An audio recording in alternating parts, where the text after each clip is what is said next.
Credit card kasi is isang financial tool para to sa convenience ng mga tao, especially dun sa mga tao na ayaw magdala ng malaking halaga araw-araw.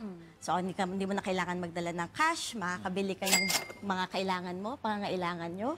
At saka, pwede mo rin siyang gamitin dun sa mga na budget mo na mga bills, travel, mga ganitong mga bagay. Oh, so ibig sabihin, hindi pala talaga necessarily na utang, no, kapag ka nag-credit card ka, pero maganda din siyang way para makapagbayad ng mga bills, magamit mo siya as like a cash, no, like a personal Yes, cash. kasi isipin natin na ang credit card, or most of the credit cards, they don't actually impose interest right away. So usually may mga 30 to 50 days na grace period to para mabayaran mo, bago siya magkakaroon ng interest. Kaya ang importante, pag nag-credit card ka, kailangan pag nagdating ng due date, kaya mong mabayaran yung lahat ng inutang mo.